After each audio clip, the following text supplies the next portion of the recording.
And welcome back to the Athletes United platform here on Edge Radio Network, where truth still matters. I'm your host, Big Mel, his judgeship, purveyor of all that he sees and final arbiter of all that comes before him. We have an interesting young lady here with us today, Miss Suzanne Trevino. How are you doing this morning? I'm excellent. How are you? Good? All right, fantastic. We often have guests who bring us innovative ideas, thoughts, influences that we weren't aware of. Now, Suzanne, we're going to ask you a couple of questions about what you do, what your general interest is, and how you navigate this big city called Houston. Is that okay? That's okay, yes. All right, fantastic. First of all, what have you been involved in, Susan? A lot of different things. I mean, I actually this morning I was up at 4:30 this morning doing Camp Gladiator, which is a boot camp. Really? That's outside, but they also do it virtually. Mercy. And it was awesome. I love it. Love that. Been doing that with Camp Gladiator since 2019. It's really keeping me sane, yes, and healthy. And healthy yes, at the same time. Yes, and healthy at the same time. So do you find it gives you, some kind of, it reaches your impulses, it gives you strength? And, keeps me motivated. It's a group, there's about 20 people in my 5 a.m. class. Wow. Our trainer is absolutely amazing. When I first started this, I was not able to do burpees or do sit-ups on my knees, and now I can do them just on my feet. Look at you. I know, so I love it. I feel healthy. I've lost 31 pounds, and so it's a very good thing. Yeah. Let's give that some kind. Yes, let's observe that. Now, doing boot camp at that time of morning, obviously you had not had nothing to eat for a while. So you're just on protein drink and soda, water? I actually used to just go with an empty stomach, and now I have a power bar in the morning, right when I wake up. And so I have my little power bar, and then I eat a big breakfast when I get home. How about that? Yes, it's wonderful. Yes. Were you an athlete or competitive at all when you were much younger? When I was younger, I was on the swim team. I swam on the swim team for years until I, aged out of that. And then played softball as well, went to All-Stars. So you know what it means to compete. You know what it means to be in great physical condition, that kind of thing. Yes. Give us some information about this trainer. Who is this guy, this leader? So her name is Michelle. Her name? Mm-hmm. They have several trainers that work in the area. And it's over at United Baptist Church, I think, over in Bel Air. It's outside. There's a theme. It's called Take It Outside. Yes. And she's absolutely wonderful. We started this in July of 2019. Very motivating and fun, and just it's more than just a workout group. We often would meet to go to breakfast for brunch after like this week was peak week, and we would all meet for brunch, or we'd go do happy hours. We do holiday parties, but unfortunately because of COVID we haven't been able to do that, but we still got our Christmas gifts. So she is wonderful, but she's from Dallas. And, she stays in touch with us to make sure if we aren't at class that we're there. And then she also has an online page for our particular group. Oh, she's full bore. Yeah. Full on, yes. And this just sort of grew out of spontaneity. It was nothing planned or I think, the company itself grew from Austin, and they started populating everywhere else. It's wonderful, and it's inexpensive. We did one before, and my husband and I paid $100 a piece. And this one, we because we did the 2-year plan, extended plan. I pay $49 myself, and then because he's my spouse, he pays $39. So it's amazing. You don't have to just do it 3 days a week. You can do it 6 days a week if you like. And not only that, they have several classes. There's several trainers and virtual classes, and so. Let's say if I decide to get up at 3 a.m, I could do an East Coast 4 a.m. class and sign in virtually. Yeah, it's great. So it's all you can take. All you can take. And it makes us feel good. My husband had high blood pressure before we started this, and he never could keep up with me, 5'2", running, and now he was right past me. So yes, it's a very good good community. And you consider it the key to your sanity, is it? The key to my sanity, yes, because I've been furloughed since March. That's wonderful. That's wonderful. Yes. You were furloughed from what? I work at the Hilton Houston Post Oak by the Galleria. I'm in sales over there, but I'm furloughed, so haven't been there since March 27th. It was a direct result of the COVID conditions and how it impacts sales. Yes, sir. And obviously hospitality. Yes, we've been hit very hard. Is there any sector and segment of our society that haven't been touched by this? I mean, medical, but I feel like medical, but that's very tough for them. I mean, touched as far as touch period, no. Yes. No, yes. I don't think so. This is an insidious virus that I guess some people saw it coming, slow to react. Could have been handled with a lot more, I guess, guidance and leadership and urgency. Well, you know about the story about George W. Bush. He read a book about a pandemic, and he's the one who came up with the plan if there was a pandemic. And passed it on and on. So somehow or another that got lost. Wow. Yes. So or the funds were gone. So I see. Moved did you regard this as a lack of leadership or lack of vision? I think, a little bit of both. Mm-hmm. But we're gonna make it through this. I'm very sure about that. Somehow, huh? Somehow, yeah. American exceptionalism. Exactly. Let's hope. Let's hope.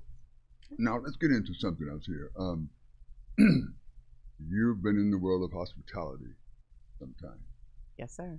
And that naturally involves the people side of the business. You have to be interactive and interface with a lot of public kinds of tour.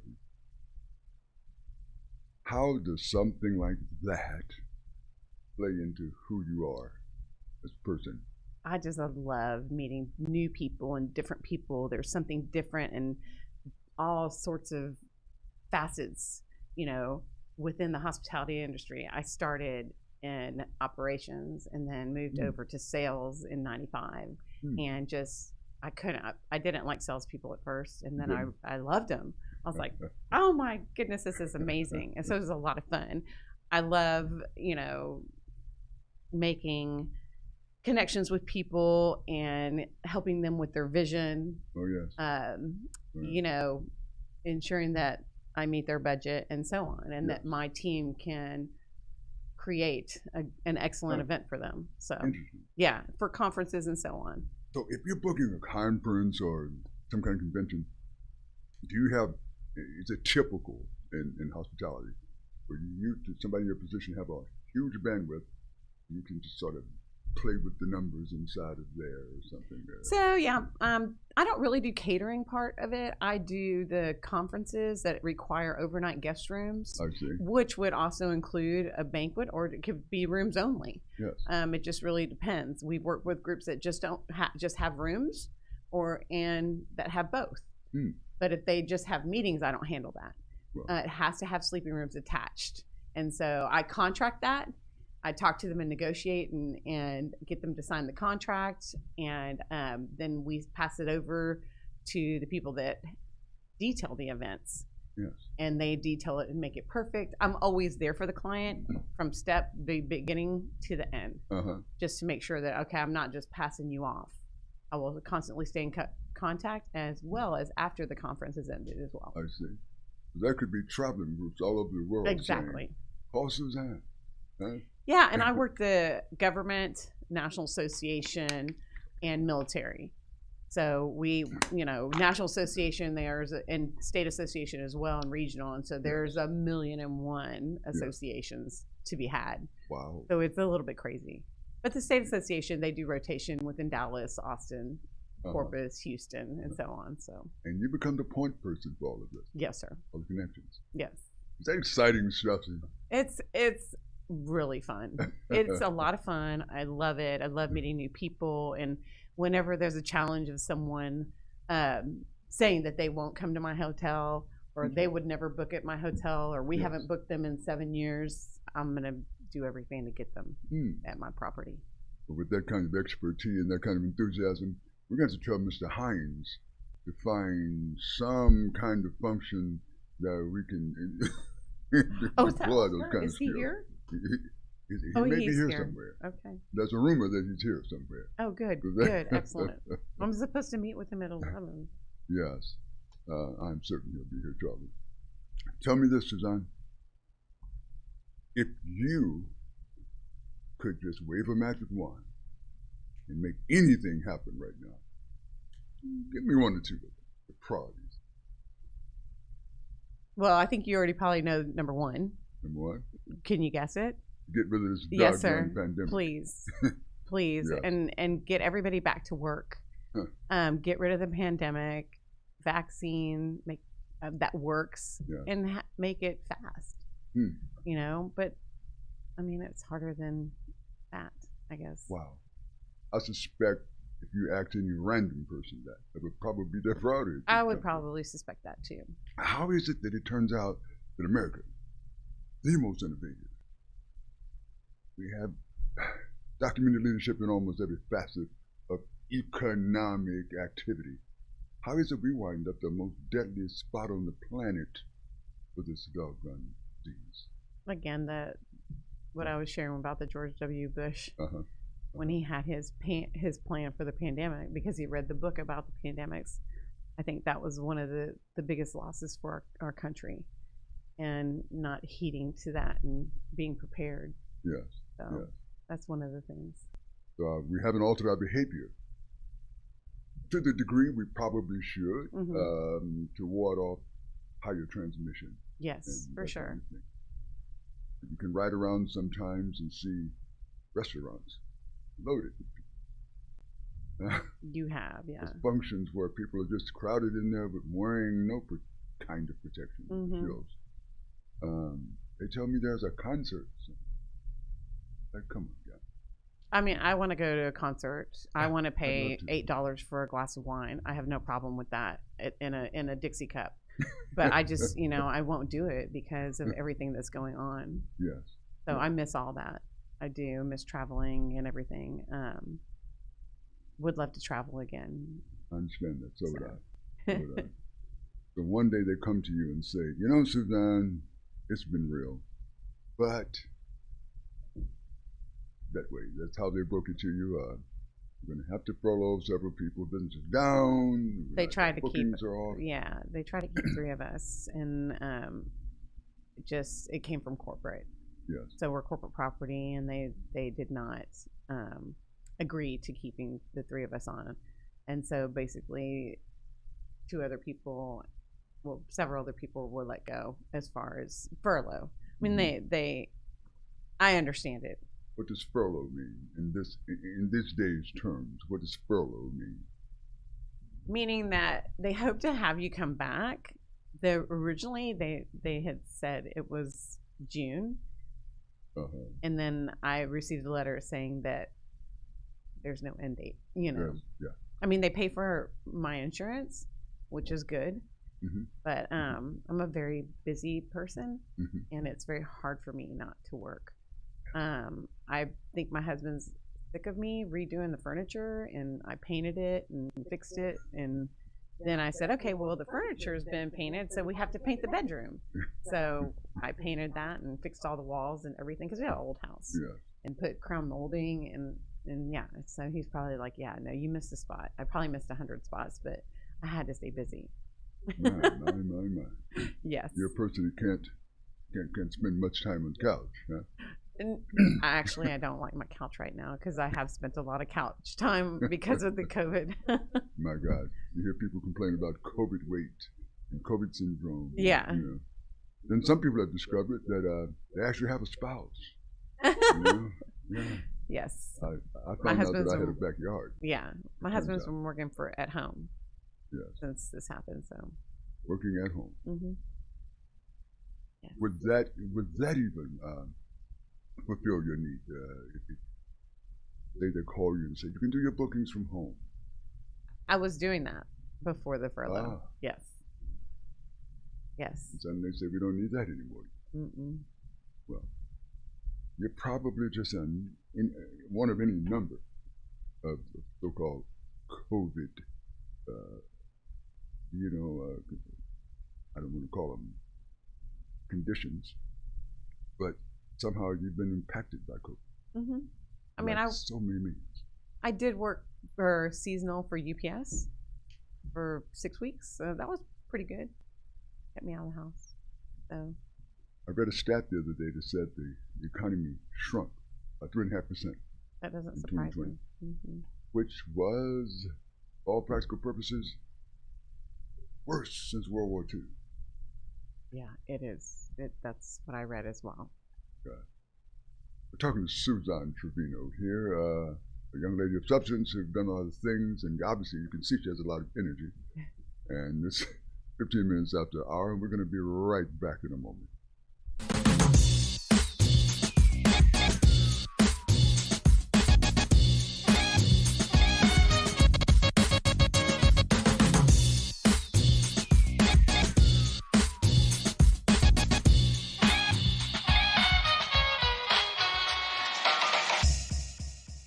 We work our whole lives to support our families. With one accident or illness, it can all be gone in an instant. Now there's a smart, affordable way to protect your family.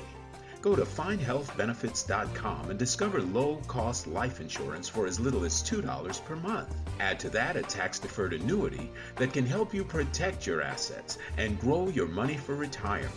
Learn more. Go to findhealthbenefits.com or call 877-235-6094. A critical illness can strike without warning and wipe out your life savings. In fact, it's the #1 reason for bankruptcy. Find Health Benefits offers an affordable solution.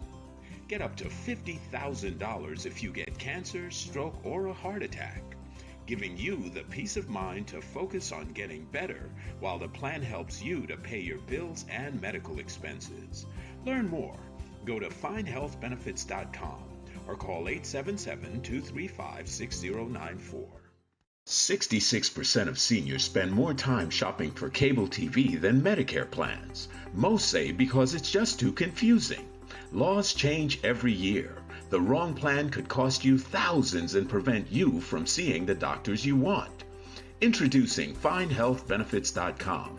Save time, save money, see specialists without referrals. Go to FindHealthBenefits.com or call 877-235-6094 for this informative brochure. Society is on the edge.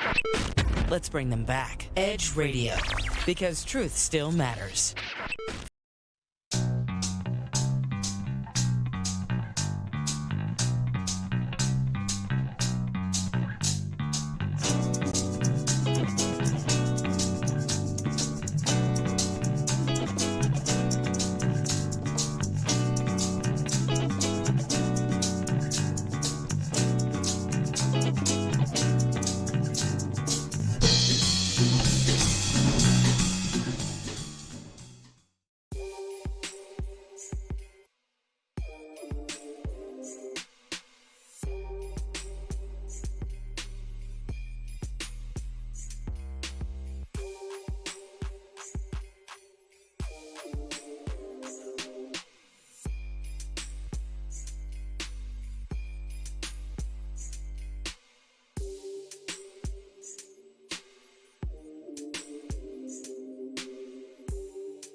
Welcome back to Athletes United platform here on the Edge Radio Networks, where truth still matters.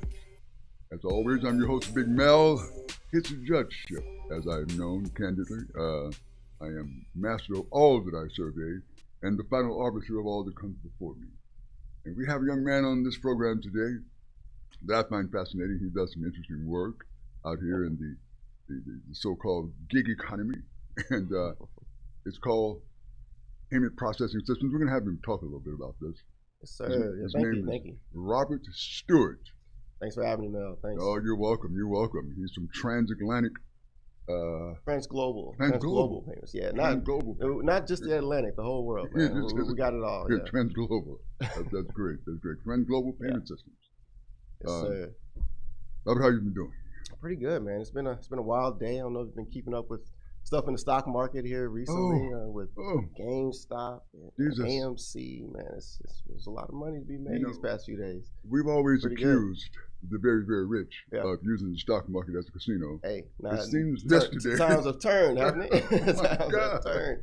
Yeah, no, the little man on those platforms are really taking off. How about that? I've been giving the big guys a run for their money for sure. Perhaps they're democratizing capital somehow. They are, yeah. They are. Giving everybody a shot. A little transfer of power here. Yes. I'm not opposed to that at all. No, not at all. No. Speaking of that, transfer, when, let's say a small business accepts a credit card through some kind of device there for some service they've offered or goods they've sold, what happens? Well, there's a lot that happens. It's a very complicated circle. It goes from the consumer, from your bank account, it goes to the processing account, the host bank account of that merchant, and it's a full circle there. It's about 5 different switches of hands that happen within about a tenth of a second. Yeah, it's a very complicated circle there, but at the end of the day, you lose your money and the merchant receives some money, so, and then of course, my business, and we're a merchant processor, right here in Houston, Texas. And, our business, our job is to help make that process go faster and securely, and at a lower rate for the merchant, because at the end of the day, at the end of the day, every single credit card that comes to a merchant's business has a rate attached to it. I see. And the merchant doesn't want to pay for those fees. They don't want to pay for that. Whenever you're taking those flight miles, you're taking those flight miles, you got 50,000 flight miles on United or whatever it may be, the merchant is paying for that.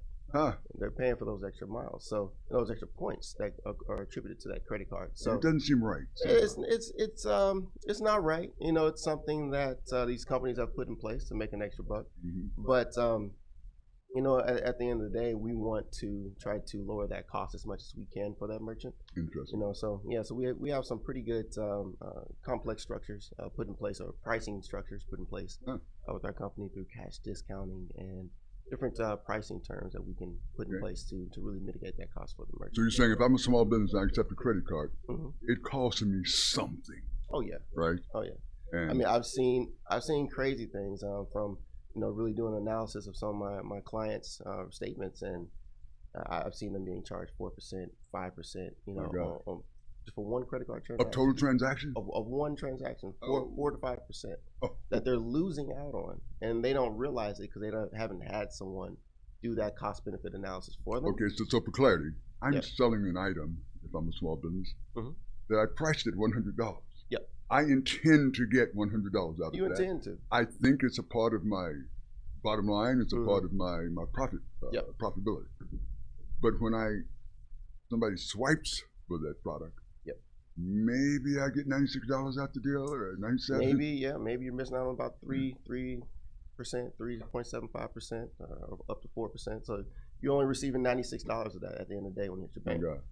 So in a long run, what kind of taking your costs for that item, whatever it was, your margins there, it could really be eating at your bottom line. So that's why we really try to keep our merchants, either fully eliminate that cost for them, or see as low as we can get that, most time under 2%. Let me ask you this, Robert. Your company's a processing company. Yeah. Do you, over a period of time, increase your fees or rates as well? No. That's a quick way to get someone knocking on your door. We don't do that. No, that's not right. No, once we put once a merchant comes on board with us at Transglobal, that fee stays the same. It never is going to go up, no matter how much they process. If it's a bad month, if COVID strikes again and they only do $100 in a week, or if they're back to their normal processing speed and they're doing $10,000 a week, that rate's going to stay the same. But those card producers, the American Express, the Mercury, and MasterCard, Visa, that rate's going to go up a little bit, or do not? So their interchange, the interchange fee is something that does fluctuate. And that's something that we have to take into account whenever we are setting that price or the rates for our merchants. You know, and even if that price does fluctuate, you know, we have a certain leeway there, and that we can take that cushion, and the merchant won't have to hit that. We'll have to take the brunt of that. Please explain, for the benefit of our viewers, what interchange is. What do we mean by that? Yeah, interchange is essentially just the relationship between the card issuer, so MasterCard, American Express, Visa, Discover, and that rate that they put for anyone using their network. So you have an interchange of usually say Visa, for example. I don't know where it is exactly right now, but say 1.58%. That's the baseline interchange cost. I see. So that's something that anyone that's holding a Visa card, whenever they go and pay, you know, at a business, that merchant is going to incur that fee, or if they come on with a cash discount program, completely mitigate that fee. Interesting. So, yeah, it's two different ways to do it, just to kind of get around that, but that is the baseline of an interchange fee. So in terms of this cash discount program, let's go back to the example of my $100 product. Yeah. If a customer comes to my counter with this product and gives me $100 of cash, how does that? Will I give him a discount from there, or will I accept? Yeah. So the cash discount program, what that has essentially been put in place is to give your customers a benefit for using cash.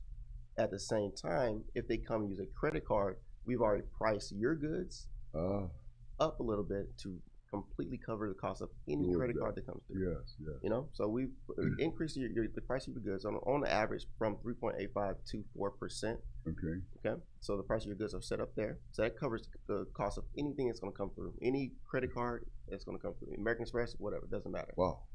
So that $100 product, if you come to the card, I probably got it priced at $103.85. You would probably originally price it at that. Yeah. So it's sitting on your shelf at $103. I see. So they come and pay for it with credit card, it's going to be $103 plus tax. Okay.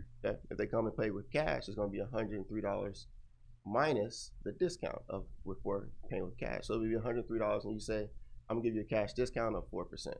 So then it comes back down to that original price that you had set originally at $100 or whatnot, and there you go. And that customer feels like, hey, I can come here and save some money. Yes. You know, if I'm paying with cash. Yes. Now, of course, at the end of the day, me being a processor, that doesn't benefit me, or you know, but it does benefit the merchant. And at the end of the day, we'll make them happy. I see. Yeah. And the merchant maintains his profit line. Maintains that line. Yep. Yes. Okay.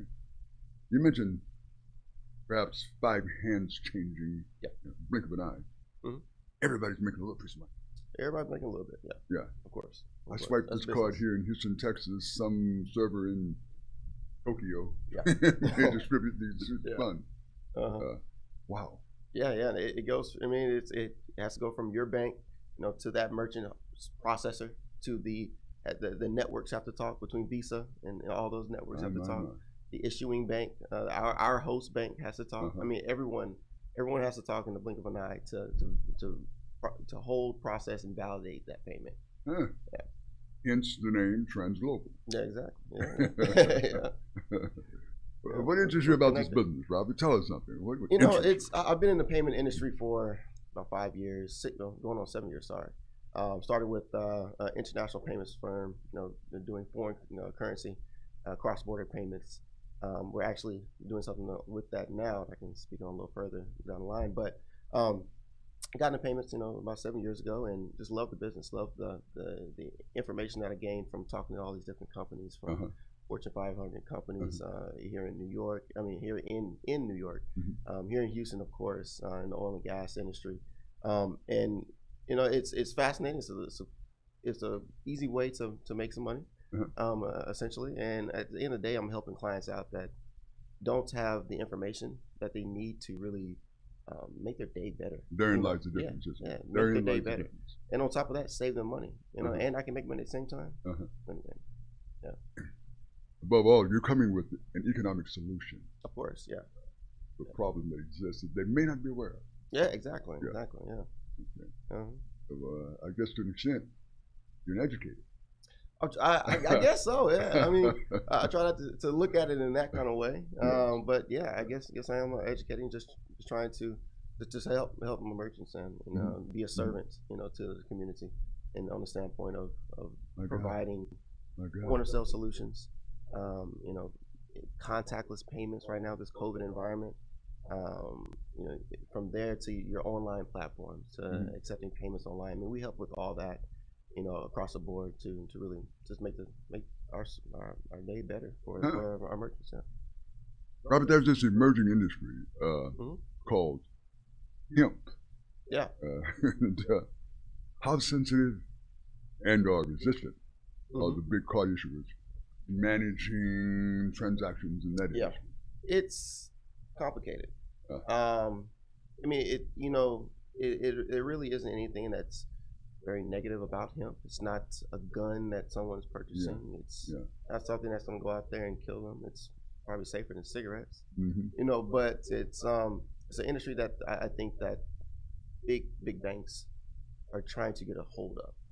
So what they have done is put in place certain restrictions to where a merchant like myself can't go and can't help out a hemp business, a merchant processor like myself can't help out a hemp business because our issuing bank, Wells Fargo, will put them on a high risk status. And that high risk status will price them right around 6% of transactions. Jeez.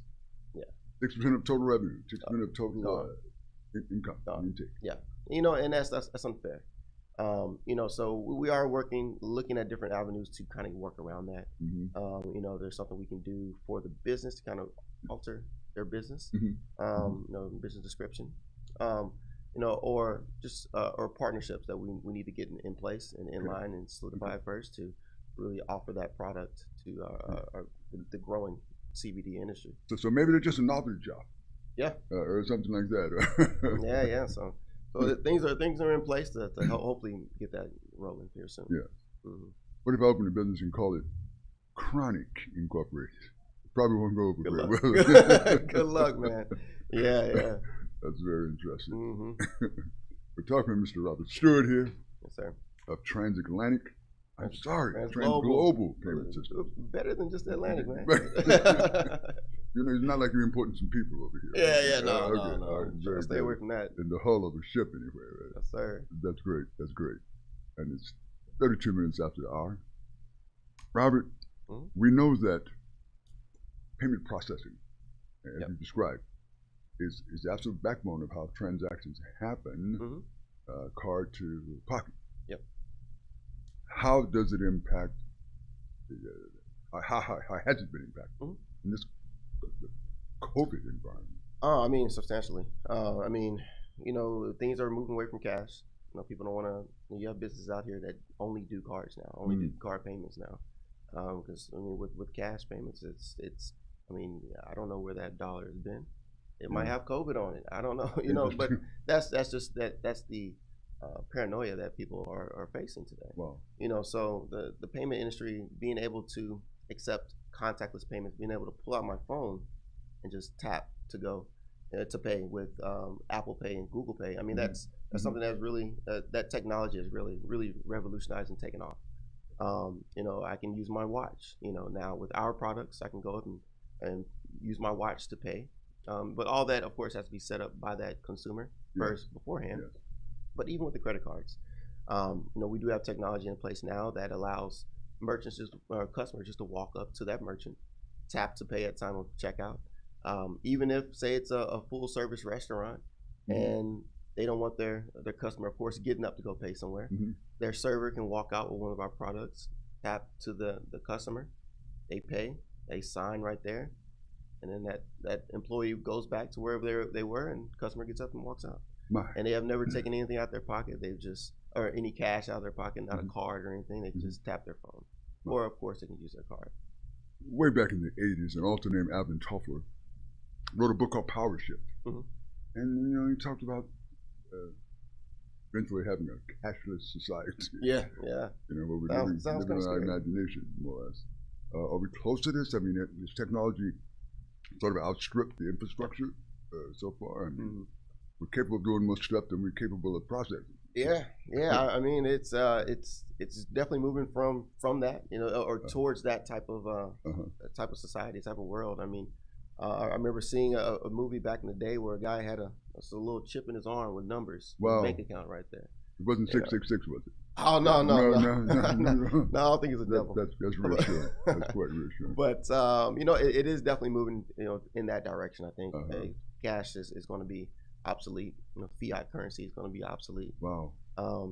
It's and so what we're trying to, as a merchant processing company, as providing technology in the payment space, we're trying to continuously be on that front end of that evolution. Sure. Yeah. Sure. Oh yeah, and because I mean the products we have now are great. They are in place to catch that next wave. Mm-hmm. The technology itself, the hardware itself, and the software itself is ever changing. So our products is one of those things where you can purchase it one time, the hardware, and then that software just continuously updates, just like your iPhone or something would. Fascinating. Yeah. Well, we're here talking again to Mr. Robert Stewart. Yes, sir. Global Payment Systems. Give me the URL. You have a URL or a website? Yes, sir. It's www.tgpayment.com. www.tgpayment.com. Yes, sir. Look it up on the web, understand its processing, understand its product, understand its capability, and the value add to your business. Sure. And it's 36 minutes after the hour. Robert was so glad to stop by today. Hey, Will you come back sometime and update us, please? Yes, sir. I definitely will, man. Fantastic. You invite me back. Appreciate you. Appreciate that. And we're out.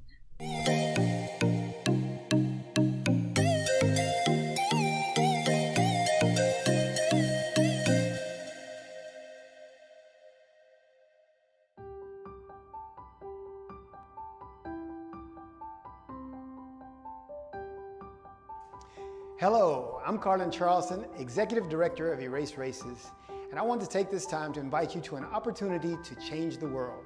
Perhaps you're too busy and too preoccupied to help change the world, but please take the next 2 minutes to listen to how we plan to do it. The divisiveness and bitterness observed in our country today is not a coincidence of the current administration or any administration before. It is also not a product of a singular or multiple infractions by a zealous or racist police force. No, the race problem precedes the founding of our country. Our very history speaks in racial language, and most everything that happens in our society now carries with it racial baggage. It simply does not have to stay that way. The Erase Race campaign has only one objective: the unifying of all Americans, and that without regard to the color of their skin.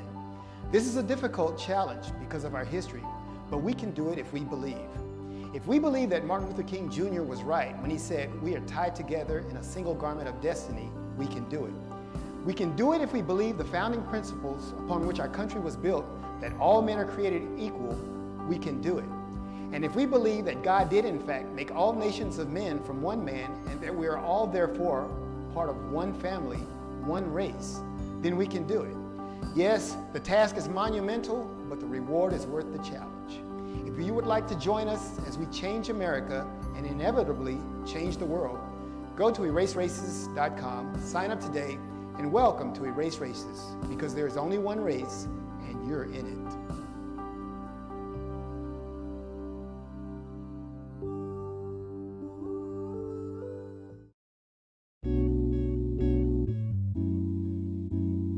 Aren't you tired of not getting what you want in bed? Are you ready to spice things up behind those closed doors? Woo! We're here for you every hump day at 7 p.m. This is Sex on the Edge with Jen and Hen. I'm Jennifer Reeves. And I'm Hendrix Scott, and we are professional licensed sex therapists. So remember to watch us Wednesday at 7 p.m. on Edge Radio TV, just in time for sexy time.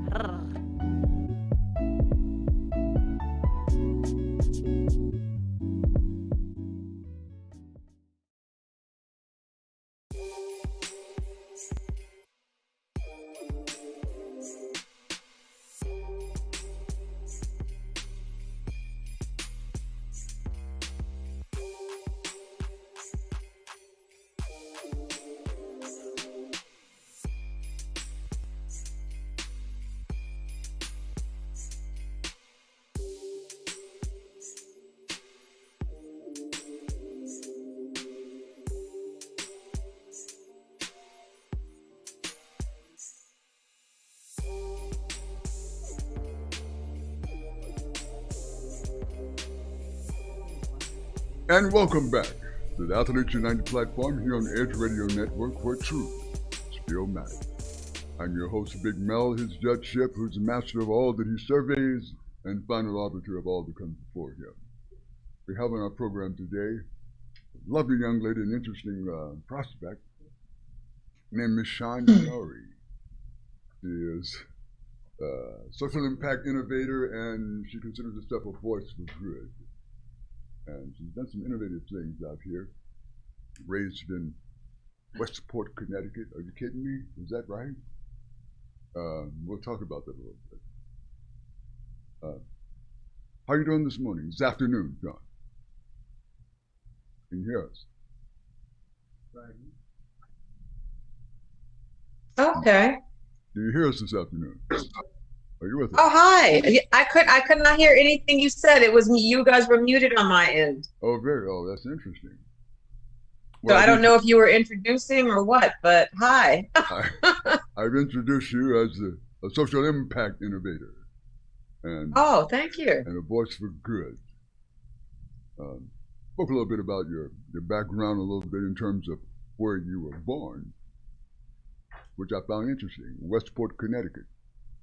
Well, no. Actually, I was born in Detroit, Michigan. So that's where my family is from, Detroit. And we moved around when I was a kid quite a bit.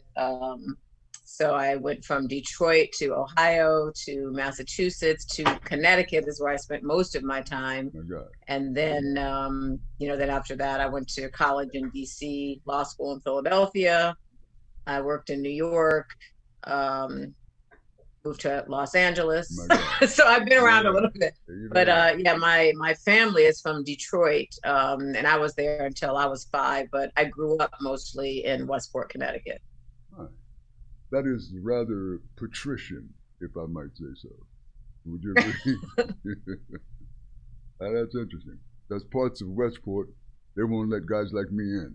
You know what I mean? They just won't let me in. No, you can, put it this way. It's like you can get in if you can afford it. You know what I mean? And I have to say that was one of the very interesting things about living in Westport was you really understand the difference that economics make to some degree. So to the extent that if you're there, the people recognize that you're supposed to be there because you can afford to live there. And that not to say that there wasn't racism. There definitely was. And my growing up in Westport was mostly listening to people say that I wasn't really Black. Really? And then I had to help them to define what Black meant. Because to them being Black meant that you wouldn't be able to live there in that style. And I've actually experienced that on both sides. So in Westport, it was that you're not really Black, even though that was the second time in my life that somebody called me the N-word. So they definitely had some thoughts. But then in Philadelphia, my parents, they owned several Wendy's franchises, and I worked with them when they opened the first one, and we were in North Philadelphia. And, we were not only working the business, but working with the kids, so we thought to really help to develop them and provide them with opportunity and provide them with training and manager positions and things like that. And then about a year into it, we discovered that those kids looked at us that way too, that we weren't really Black. And we're like, well, what did you think? What did you think we were talking about when we were saying the things we were saying? They were like, I don't know. They just couldn't conceive of, Black people owning the business. It was hard. Wow. But that's in North Philly. That's where Temple is located, is it not? Temple is located in North Philadelphia. Exactly. If you want to know something about Philadelphia. You have such a great voice. If you really want to know something about Philadelphia, you have to hang out in North Philly. Well, yeah, I mean, so I went to law school there where you just, at that time, you parked your car and you ran from your car to the school. Oh my God. My God. That's as quickly as you could, you know, but it was good. And I know I haven't been there in a long time, but I hear that they've really, really revived and uplifted that neighborhood. Uh-huh. I've seen some murals and some vast dedications and monuments, if you will, that some local artists have really begun to sort of impact that culture around North Philly.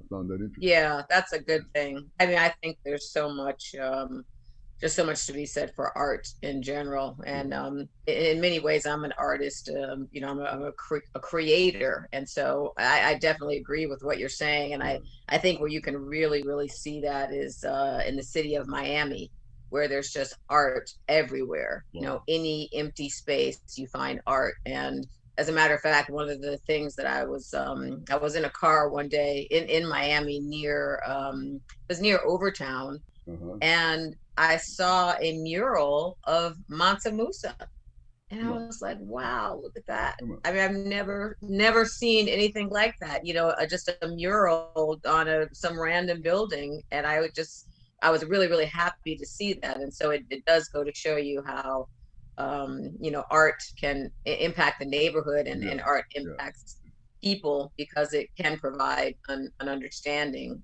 about things that might not otherwise be seen. For sure. Is Overtown, you mentioned Overtown, is that synonymous with Little Cuba, Little Havana? It's right, it's near there.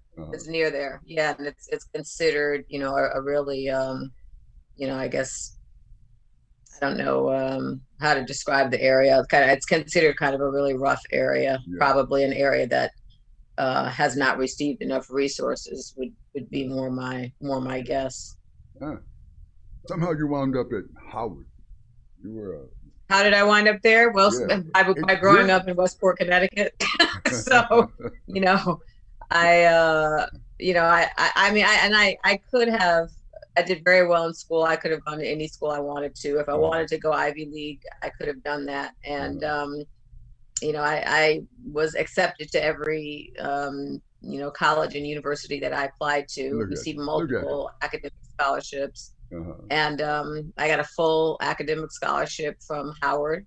And as soon as I got that one, that was it. My decision was made. And it was, I didn't want to step into my college life sort of living in the same way I had through, you know, my education up to that date. And it was an opportunity for me to be around, you know, my people, to be around Black people, and to be around Black people where no one was going to be saying you're not really Black because you're smart and educated and talented, because everyone at Howard is that.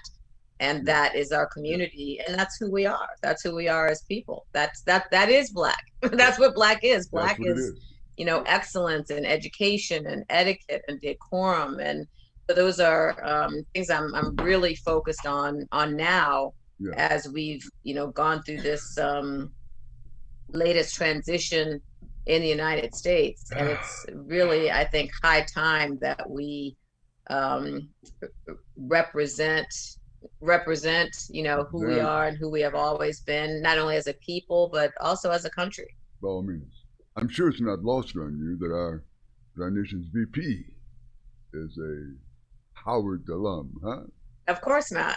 I mean, you know, this is like, for us, it's like we always knew Howard. You know, Howard has a great reputation, you know, starting from 1867. And, you know, there are some people who had a misunderstanding that going to an HBCU would reduce your opportunity, when in fact we've always known it was opposite. I mean, we knew that from Supreme Court justices, you know, and you know, we've known this for a very long time, and now we see it yet again with Kamala. So Kamala is yet another example of the legacy of going to Howard University that has never been broken. So what we see is what we've always known. So during your matriculation there, you were sort of reassured that you were actually Black. Well, I was. I mean, we just knew it was. You know what was great? You didn't have to talk about it anymore. There you go.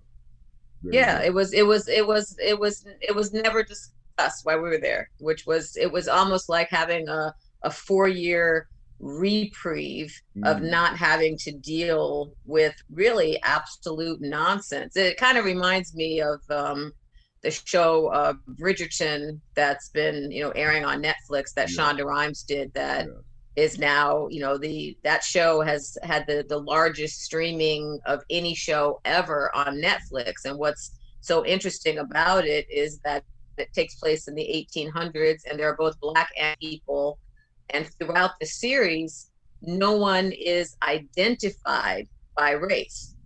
You see them and you see a difference in color, but there's not a difference in stature. There's not a conversation about it. There's no separation. And that watching that's what it feels like when you're at an HBCU. You don't have to, you're a human being, period.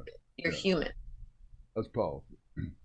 John, can you explain to us the term and the thoughts behind WURA? W-U-R-A. Sure. I'm glad you asked, actually. So, I've never had a nickname in my entire life. Never really wanted one. And I have one now. I made a really conscious effort over this last year to expand my global horizons and relationships, which might sound interesting to do that during, a global pandemic. But that was the decision that I made, and I made a concerted effort to make it happen. And I've reaped huge rewards in terms of my friendships and my relationships and really life-changing learning and edification. And WURA means gold in Yoruba, which is a commonly spoken language in Nigeria. And it was given to me by my Nigerian friends, and I hope that I wear it well. And it's part of, like I say, this really proclamation that I've made to participate in moving us forward in a first of all in a very high vibration, but also moving us forward with, like I say, class and etiquette and decorum, the way I was raised, the way my grandmother was raised and her grandmother was raised. And I feel like, certainly over the last 4 years, we did not experience that at all. But I think it was the time before that even led up to the possibility of accepting what we did accept, over the last 4 years. And even when you look at the music, which you can always tell so much about what's going on in an environment when you look at music. The music was trash language and trash. Let's talk symbols about music here for a second, quickly. Yeah. We're running out of time, but quickly tell us your association with Berry Gordy and Motown and that entire infrastructure. Sure. So my great aunt, Raynoma Gordy Singleton, she was actually married to Berry Gordy. And beyond that, she's the one who actually took him in when he had nothing. And the two of them actually co-founded Motown. She signed Stevie Wonder to Motown. She taught Smokey Robinson musical theory. She actually took great part in creating like their system of etiquette actually within Motown, so that when Motown artists traveled, they traveled again with decorum. And she also created the publishing company that was eventually sold to Universal. I'm glad you brought that. I'm glad you brought that up, and you're glad you gave us some clarity on that. John, we're just delighted to have you this afternoon. I know we're running short on time, but thank you so much. You've got to come back and update us sometime. Okay. Love the hair. Well, let me just say really quick before you hang up that I have two big projects coming out. Chicago 1919. Keith David is my producing partner, as well as Carmelo Anthony is my producing partner. And then I have a series coming out called Attain 9 Global, which is an unscripted series. And Jeezy is one of the judges, and Jeezy's also my producing partner on that project. So I just wanted to get that out there. Give us a website or something, some way of identifying or reaching out. Do you have a website? To identify what? To identify with your books, your movies, any of your... Seanne N. Murray Enterprises. .com. Seanne N. Murray. Yeah, but I can be found on all social media at Seanne N. Murray. You're ubiquitous. You're everywhere, and we're glad to have you today. Come back and talk to us soon. Thank you. All right. All right. Thanks for having me. I really appreciate it. Thank you. Thank you very much. Okay. Bye-bye. And we're out.